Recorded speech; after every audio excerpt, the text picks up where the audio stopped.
दोस्तों welcome to Mahesh गुरुजी की class. आज हम सीखेंगे इंपरेटिव सेंटेंस यानी आदेशात्मक वाक्य। और हाँ, बिल्कुल सरल भाषा में, आसान शब्दों में। अच्छा, इनको सीखना जरूरी है क्या? हाँ, बहुत जरूरी है। यदि आप अंग्रेजी बोलना सीखना चाहते हो तो इन सेंटेंस के बिना काम नहीं चलेगा। अच्छा, मैं आपको एक अनुमान बताऊं।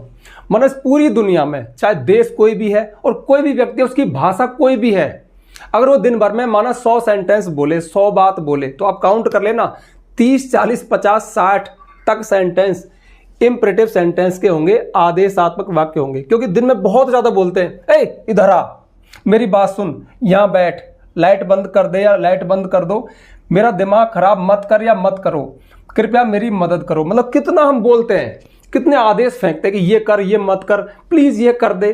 तो जब हम ऐसा बोलते हैं तब हम इंपरेटिव सेंटेंस बोल रहे होते हैं।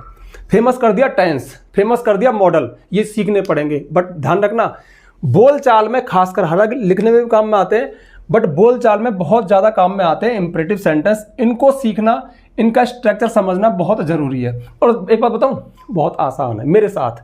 तो चलिए शुरू करते हैं। तो देखिए, सबसे पहली बात, इनको बनाने के 3 इंपॉर्टेंट रूल्स क्या है। सबसे पहला है, हमेशा वर्ब की फर्स्ट फॉर्म लगती है। देखो, जब टेंस पढ़ते हो सब्जेक्ट आता है, फिर हेल्पिंग वर्ब आती है, वो बदलती रहती है, कहीं इज एम आर आई, कहीं डू डज आई, कहीं डिड आई, कहीं हैड आएगी, कोई चक्कर नहीं है।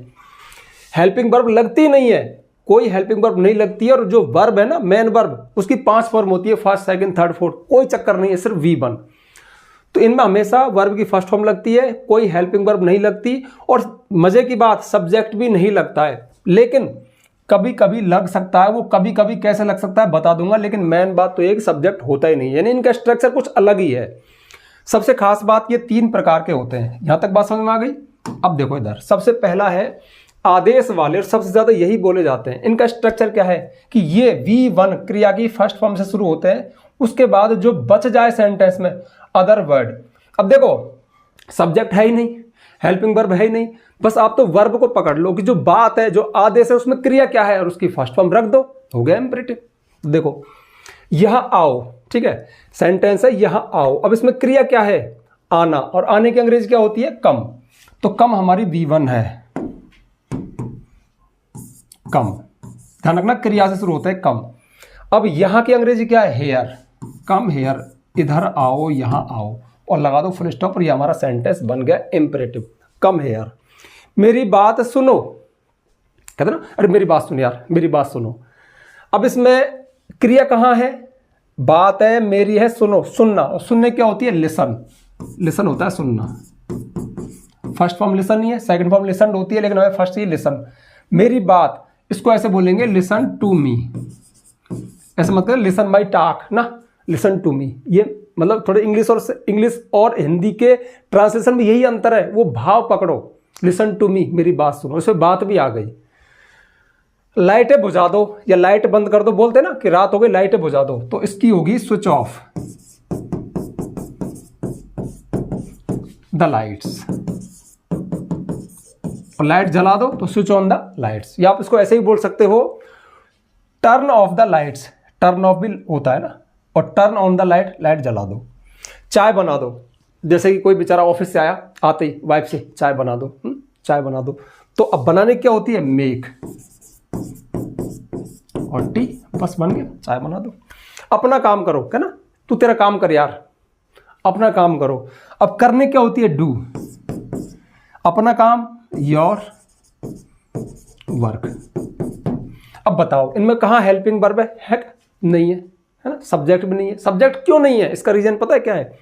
जब मैंने कहा यहां आओ, तो मैंने किससे कहा? जो मेरे सामने खड़ा है। तो इनमें होता है आदेश, और जिस व्यक्ति को आदेश दिया जाता है ना, वो हमारे सामने खड़ा है, वो यू होता है, और वो दिखता नहीं है, वो सामने ही है, उसका मेंशन नहीं होता। बट कई बार क्या होता है कि 5 लोग खड़े हैं, अब 5 में से आप किसी एक को बुला रहे हो, आपने कहा इधर आओ, जैसे 5 लोग खड़े हैं और आपने कहा इधर आओ, तो 5 आ जाएंगे, लेकिन आपको 5 नहीं बुलाने, उनमें से कोई एक बुलाना है। तो जो एक बुलाना है उसका आपको नाम लेना पड़ेगा। कमल इधर आओ, मोहन इधर आओ, या किसी एक से करो मेरी बात सुन, तो कमल मेरी बात सुन, मोहन मेरी बात सुन। तो कई बार जिक्र आ जाता है सब्जेक्ट का, जिसको आप आदेश दे रहे हो, तो उसको आप शुरू में लिख सकते हो, लेकिन उसके बाद एक कॉमा लगा दो। एक एग्जाम्पल दिया है, जैसे कमल दरवाजा बंद कर दो। जैसे कि 5 लोग खड़े, लेकिन आपको कमल से दरवाजा बंद करवाना है, तो आपने क्या कहा, कमल दरवाजा बंद कर दो, तो आपने जिसको आदेश दिया वो कमल है, तो कमल को आप ऐसे लिख सकते हो शुरू में, एक मिनट, लेकिन ध्यान रखना कॉमा जरूर लगा देना, क्योंकि कमल दरवाजा बंद कर दो, उसके बाद एक पॉज आया और पॉज के लिए कॉमा होता है। अगर आपने कॉमा नहीं लगाया तो कमल भी इस सेंटेंस का एक पार्ट बन जाएगा, इसी का एक भाग है, सब्जेक्ट जैसा लगेगा, मतलब वो टेंस वाला सेंटेंस हो जाएगा, जो कि नहीं लगाना है। कमल कॉमा, कॉमा का जरूर ध्यान रखना। अच्छा, लिखने में तो कॉमा, बोलने में क्या, पॉज। कमल लाइट बंद कर दो, कमल इधर आओ, तो जो मैंने रुका ना थोड़ा सा पॉज लिया, उसके लिए कॉमा है, कॉमा हमेशा पॉज देता है। तो कमल दरवाजा बंद कर दो। अब बंद करने की या तो क्लोज होती है या फिर shut, SHUT shut, Kamal shut the door, सारे दरवाजे बंद कर दो, डोर्स, ठीक है, खिड़की बंद कर दो, शट द विंडो। तो ये हमारे सबसे ज़्यादा, मतलब जो सबसे ज़्यादा आदेश हम देते हैं वो V1 से शुरू होते हैं, ये कर वो कर, ये कर वो कर, ये कर वो कर, जो भी करवा रहे हो आप, चाय बनवा रहे हो, पानी मंगवा रहे हो, बाहर भेज रहे हो, बात, मतलब कुछ भी है, V1 से शुरू होते हैं। जो बच गया उसको बाद में लिख दो, बहुत आसान है, ठीक है। तो ये हमारे पहले हो गए जिनमें हम आदेश देते हैं V1 प्लस अदर वर्ड्स। अब ऐसे कुछ सेंटेंस की आप बोल करके प्रैक्टिस कर सकते हो। और मेरी बात को गौर करना कि यार दिन भर में कितना फेंकते हैं हम, कितना आदेश फेंकते हैं, तो बहुत ज़्यादा आदेश फेंकते हैं, तो इंपेरेटिव सेंटेंस को समझना आना जरूरी है, ठीक है। तो ये होगा हमारा पहला। अब बढ़ते हैं अगला, लेकिन अगला बताने से पहले छोटी सी जानकारी, 10-20 सेकंड का टाइम लगेगा, शुरू कर देता हूँ। जानकारी ये है, यदि आपको हम पे भरोसा है, इंग्लिश सीखना चाहते हो, सीक्वेंस में चाहिए, डिटेल में चाहिए, तो ये चीज़ अवेलेबल है। आप प्ले स्टोर पर जाना, महेश गुरुजी ऐप डाउनलोड करना, हमारा ऐप है, रजिस्टर करना, पेड कोर्स में जाना, 2-3 कोर्स है। सबसे पहला कोर्स है जो अभी बनाया, इंग्लिश राइटिंग कोर्स, यानी अंग्रेजी लिखना कैसे सीखें। यदि आपको अंग्रेजी लिखना नहीं आता तो वो कोर्स आप बाई कर सकते हो। उसमें हमने सीक्वेंस से सब कुछ डिटेल में बताया है, सेंटेंस कैसे बनते हैं, लिखते लिखते अटक जाएँ तो क्या करें। और हाँ, जरूरी ग्रामर तो है ही है, साथ में राइटिंग सेक्शन भी है, क्योंकि कोर्स का नाम है राइटिंग, इंग्लिश राइटिंग कोर्स। जैसे लेटर कैसे लिखें, डायरी कैसे लिखें, स्टोरी कैसे लिखें, एप्लीकेशन कैसे लिखें, अगर आप स्टूडेंट है तो। हर वीडियो के साथ PDF नोट्स भी है। दूसरा कोर्स है कंप्लीट इंग्लिश ग्रामर कोर्स, सारी इंग्लिश ग्रामर को सीक्वेंस में करवाया, जितनी भी ग्रामर होती है उसमें भी हर वीडियो के साथ PDF नोट्स है। खास बात, वो वीडियोज वो कोर्स यूट्यूब पे नहीं है, वो अलग से तैयार किए, थोड़ी मेहनत लगी है, थोड़ा चार्ज है, थोड़ा सा आपको पे करना पड़ेगा। आप चाहें तो उन कोर्सेज को बाई कर सकते हैं, ज्वाइन कर सकते हैं, फोर्स नहीं करता, आपकी मर्जी है, ठीक है। ये मेरी जानकारी हो गई। अब मैं बढ़ता हूँ दूसरे वाले पे। समझ में तो आ रहा है ना, मना करने का आदेश। आपने देखा होगा हमेशा करने का आदेश थोड़ी होता है, मना करने का भी तो आदेश होता है। ये मत कर, एक तो ये कर जब तो हो गया ऑर्डर वाले, लेकिन मत कर तो फिर ये भी आदेश है, लेकिन मना कर रहा है तो मना करने वाला आदेश, ठीक है। तो मना करने का इनका स्ट्रक्चर क्या है, ये डोंट से शुरू होते हैं। मत बैठ, मत खा, मत देख, बात मत कर, मत जो वर्ड है उसके लिए हमने लगाया डोंट, ये मना करने के लिए हो गया डोंट। उसके बाद फिर V1 आएगी, V1 तो आती है, उसके बाद अदर वर्ड हो गए। जैसे मुझसे बात मत करो, एक तो मुझसे बात करो तो टॉक टू मी, लेकिन बात मत करो तो मत के लिए क्या लगाओगे, सबसे पहले डोंट आएगा और उसके बाद V1 टाक होता है बात करना, तो डोंट टाक टू मी, बस मुझसे बात करो, डोंट को रहना तो टाक टू मी, मुझसे बात करो, तो बस मत आ जाए तो डोंट लगा दो। बाहर मत जाओ, डोंट, अब जाने की होती है गो, बाहर की आउट, डोंट गो आउट। मुझे बार बार फोन मत करो, कहते हैं ना मुझसे फोन मत करो या बार बार फोन मत करो, तो don't call me again and again, बार बार, ठीक है। दोबारा फोन मत करना, डोंट कॉल मी अगेन, लेकिन बार बार तो अगेन एंड अगेन, ठीक है। शोर मत करो, डोंट मेक नॉइज,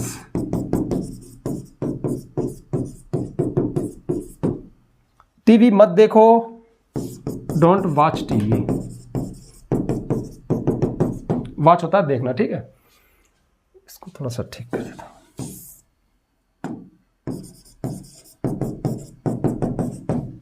ठीक है। अब है रवि गेम मत खेलो, 4 लड़के हैं लेकिन रवि से मना करनी है, तो फिर रवि जिसको आप बोल रहे हो उसका नाम आ गया तो उसको कॉमा लगा लिख दो, रवि कॉमा लगाओ। डोंट प्ले होता है खेलना, game, don't play game, Ravi game मत खेलो, ठीक है। इस तरह से, या आप ऐसे भी कर सकते हो, don't play game comma Ravi, don't play game Ravi, Ravi को बाद में भी लिख सकते हो लेकिन वहाँ भी कॉमा लगेगा, ठीक है। तो ये हो गया मना करने का आदेश। समझ में आ रहा है ना, आसान है यार, थोड़ी प्रैक्टिस कर लेना। अब है निवेदन वाले वाक्य।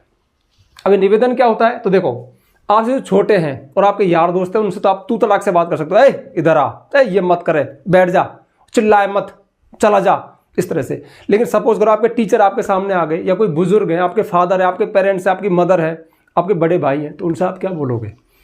जैसे दोस्त से तो बाहर जा, लेकिन आपको फादर से बोलना है प्लीज़ कृपया बाहर चले जाइए, कृपया यहाँ बैठ जाइए, कृपया मेरी बात सुनिए, कृपया धीरे बोलिए। तो हमने जो कृपया लगाया वो निवेदन हो गया। या फिर हम लेटर लिखते हैं, एप्लीकेशन लिखते हैं हेडमास्टर को, प्रिंसिपल को, किसी अधिकारी को, तो सारी गाथा, सारी प्रॉब्लम बताने के बाद हम लास्ट में क्या कहते हैं, कृपया ये करो, कृपया मुझे 2 दिन की छुट्टी दे दो, कृपया मेरी टीसी जारी करो, कृपया मेरी प्रॉब्लम पे ध्यान दो। तो जो कृपया लगाते हैं वो निवेदन है, वहाँ पे हम इम्परेटिव सेंटेंस लिख रहे होते हैं, आधे वो निवेदन वाला। इनका क्या स्ट्रक्चर है, प्लीज़ अथवा काइंडली से शुरू होते हैं, उसके बाद V1 आती है फर्स्ट, वो तो जरूरी है, उसके बाद अदर वर्ड आ जाएंगे। और प्लीज़ और काइंडली 2 वर्ड है तो इनको समझ लो। देखो अगर आपके कोई सगे संबंधी हैं, बुजुर्ग हैं आपके घर परिवार में, कोई अंकल हैं, कुछ भी है, आप प्लीज़ लगा दो। लेकिन जब आप ऑफिशियल रूप से कोई लेटर लिखते हो, एप्लीकेशन लिखते हो, वहाँ पे किसी अधिकारी को कोई निवेदन करते हो कि कृपया मेरी छुट्टी माफ़ करो, तो वहाँ पे काइंडली आता है, काइंडली के बाद फिर V1 आती है। बोलचाल में तो प्लीज़, और लिखने में जब लिखते हो एप्लीकेशन वगैरह तो काइंडली, वहाँ उसके बाद V1 आएगी, ठीक है। दोनों का अर्थ कृपया होता है। तो कृपया यहाँ बैठिए, तो प्लीज के बाद बैठने क्या होती है, सिट, यहाँ हेयर, प्लीज सिट हेयर। कृपया मेरी मदद करो, प्लीज हेल्प मी। अच्छा, मेरी मदद करो, हेल्प मी, कृपया करो, तो प्लीज ये आ गया, कृपया मुझे 2 दिन की छुट्टी दो। अब देखो ये एप्लीकेशन है, अधिकारी को लिख रहे हो तो काइंडली, वैसे आप प्लीज लगा दो तो कोई गलती नहीं है, आप प्लीज भी लगा सकते हो, कोई बड़ी बात नहीं है। तो please grant me leave for 2 days। ये बात आज पता लग गई होगी आपको कि ये बहुत, please issue my TC, kindly grant मी, है ना। तो ये वाले सेंटेंस क्या है, इंपरेटिव थे जो हमने रटे थे। आज पता चला कि इंपरेटिव था, हमने कुछ करने को कहा था, कोई निवेदन किया था, कोई आदेश दिया था। कृपया धीरे बात करो, प्लीज टॉक स्लोली। कृपया कार तेज मत चलाओ, प्लीज। अब देखो इसमें क्या चीज है, ये मैंने हरे में क्यों लिखा, ग्रीन में क्यों लिखा, क्योंकि खास बात है, कृपया भी आ रहा है और मत भी आ रहा है? तो मना करने का निवेदन, मना करना डोंट आएगा, और निवेदन के लिए प्लीज आएगा, तो प्लीज भी आएगा, डोंट भी आएगा। तो प्लीज, अब मत चलाओ तो डोंट, देखो प्लीज भी आ गया, डोंट भी आ गया, यानी मना करने का निवेदन है। तो please don't drive fast, car drive the car fast, कृपया कार तेज मत चलाओ। मोहित कृपया देर मत करो, मोहित भी है, अब नाम भी दे दिया और मत भी दे दिया और कृपया भी आ गया, तो सबसे पहले तो मोहित, रोहित आ जाएगा, कॉमा लगा दो, रोहित, इससे तो कहा। और प्लीज और मत के लिए डोंट, और देर मत करो, प्लीज डोंट गेट लेट, ये हो गया, ठीक है, इस तरह से। तो भाई ये हो गया आपके इंपरेटिव सेंटेंस। मैंने कहा था ना सरल भाषा में, आसान शब्द में आपको सिखा दूंगा, और मैं उम्मीद करता हूँ आप सीख गए होंगे। बहुत ज़रूरी चीज़ है इंग्लिश में, किसी भी भाषा में, ठीक है। इंग्लिश का स्ट्रक्चर ऐसे बनता है, हिंदी का ये रहा, 2 भाषा तो आपके सामने है ही है, और भी कोई भाषा होगी, कोई भी भाषा होगी, आदेश तो दिए जाते होंगे, ऐसा तो हो ही नहीं सकता। तो इनको सीखना बहुत ज़रूरी है, खासकर स्पोकन में।